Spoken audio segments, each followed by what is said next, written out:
అందరికీ నమస్కారం. మన చేతిలో మన అదృష్టం 106వ భాగం. ఇంతవరకు 105 భాగాల వరకు తెలుసుకున్నాం.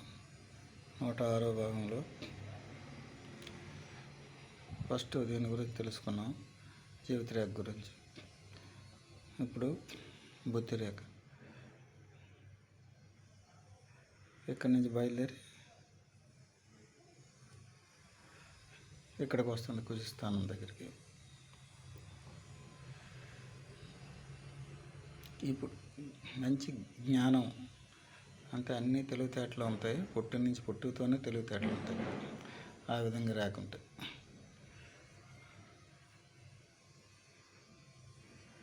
ఈ రేఖ రకరకాలుగా ఉంటుంది, అనేక విధాలుగా ఉంటుంది. ఇది కూడా అంటే బుద్ధికి సంబంధించింది, జ్ఞానానికి సంబంధించి ఇంకొక దానికి ఇది ఉపయోగపడదు. ఈ రేఖ ఇది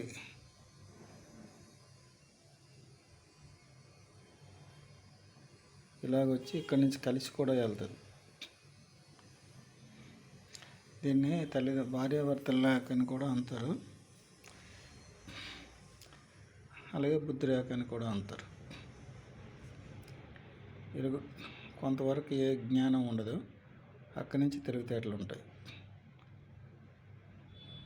అదే రేఖ ఇక్కడి నుంచి కాక ఇలా ఇక్కడి వరకు వచ్చి ఇక్కడి నుంచి వస్తుంది. ఇది కూడా అంతే. చాలా టైం, ఒక 20-30 సంవత్సరాల వరకు ఏ తెలివితేటలు ఉండవు. అంట తల్లిదండ్రులు చెప్పి తల్లిదండ్రుల మీదే ఆధారపడి ఉంటాడు అనమాట ఆ వ్యక్తి. అలాగుంటుంది. సుత్తు లేకుండా గబగబా చెప్పేస్తుంటాను, లెంత్ పెరిగిపోతుంటుంది కాబట్టి మీకు అది. తర్వాత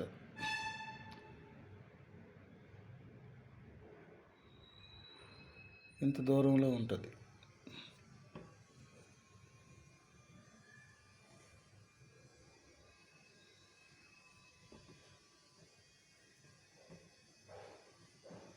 అంత దూరంలో ఉంటుంది. జీవిత రేఖను బుద్ధి రేఖకి చాలా గ్యాప్ ఉంటుంది. అలాగా ఉంటాయి చాలామందికి. ఇది అంటే ఒక విధంగా చెప్పుకోవాలంటే భార్యాభర్తలకి దూరంగా ఉన్నట్టుగా, లేకపోతే ఏదో విడాకుల వరకు వచ్చి ఉన్నట్టుగా ఈ విధంగా ఉంటాయన్నమాట ఆ రేఖ ఫలితాలు. దీనికి మధ్యలో గీత ఉన్నదనుకోండి, అలాగుంటే ఇంకా దూరంగా ఉండొచ్చు కానీ విడిపోవడం అనేది జరగదు. ఉంటే దూరంగా ఉంటారు కానీ విడిపోవడం ఉండదు. బయట ప్రపంచానికి భార్యాభర్తలాగా ఉంటారు ఆ విధంగా ఉంటే. ఇంకొకటి, దీని మీద ఇంకొకటి ఉన్నదనుకోండి, ప్రేమ వివాహాలు కూడా ఉంటాయి. ఆ విధంగా ఉన్నట్టుంటే ప్రేమ వివాహాలు ఉంటాయి, జీవితంలో ఉంటాయి. భార్యాభర్తలు ఎప్పుడు కలిసే ఉంటారు జీవితంలో. జీవితం హ్యాపీగా ఉంటుంది అన్నమాట ఈ విధంగా రేఖలు ఉంటాయి. ఇలా కాకుండా ఇదే రేఖకి ఇలాగ ఉందనుకోండి, గ్యారంటీగా పెళ్ళైన చాలా ఒక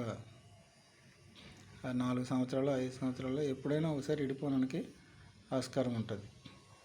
ఇంకా అలాగుంటే గ్యారంటీగా అందులో డౌట్ ఉండదు. అప్పుడు అది చూసుకోవాలి. ప్లస్ ఇక్కడ భార్య వివాహ రేఖ అనేది ఉంటుంది, అది కూడా చూడాలి. రెండు ఒకేలాగా ఉన్నాయనుకోండి, రెండు ఇది కూడా ఈ విధంగా అలాగా జంటల్లాగా వచ్చి వేరే దీనిగా ఉన్నట్టుగా ఉంటే ఇది కూడా అది వివాహానికి వ్యతిరేకమైన రేఖ. ఈ రెండు ఏ విధంగా ఉన్నప్పుడు కంపల్సరీ పెళ్ళైన వివాహం విడిపోవడానికి ఆస్కారం ఉంటుంది. ఆ విధంగా ఉండకూడదు.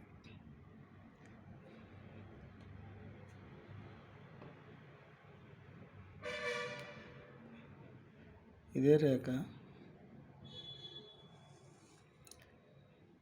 చంద్రస్థానంలోకి వెళ్ళి ఉంటుంది అన్నమాట. ఈ బుద్ధి రేఖ లేకపోతే ఇంకోటి ఏదో రేఖ అన్నట్టుగా ఉంటుంది. ఇది కొంత నిరాశ బుద్ధి లోపించడం ఉంటుంది అన్నమాట. బుద్ధి రేఖ అయితే తిన్నగా ఉంటుంది, కానీ చంద్రస్థానంలోకి వెళ్ళింది కాబట్టి నిరాశ నిస్పృహ అవన్నీ ఉంటాయి అన్నమాట. కొన్ని బుద్ధి లోపించడం ఉంటుంది, జ్ఞానం కొంచెం తక్కువ ఉంటుంది అన్నమాట. అనుకున్నది చేయలేకపోవడం ఇలాంటివి ఉంటాయి. ఈ రేఖ ఈ విధంగా ఉంటాయి. అది బుద్ధి రేఖ ఈ విధంగా ఉంటుంది. అలాగే హృదయ రేఖ కూడా హృదయానికి సంబంధించింది. ఇది ఈ విధంగా వస్తుంది, హృదయానికి సంబంధించింది. ఇది ఇక్కడి నుంచి బయలుదేరుతుంది, ఇలాగ రావచ్చు. అతని జీవితం కూడా హ్యాపీగా ఉంటుంది, ఆరోగ్యంగా హ్యాపీగా ఉంటుంది అన్నమాట. కొన్ని రేఖలు ఇక్కడికి కూడా వచ్చి ఆగిపోతాయి, అలాగొచ్చి అవి కూడా శని స్థానం దగ్గరలో వచ్చి ఆగిపోతాయి అన్నమాట. ఆ జాతకుడికి కూడా కొంచెం కఠినంగా ఉంటాడు,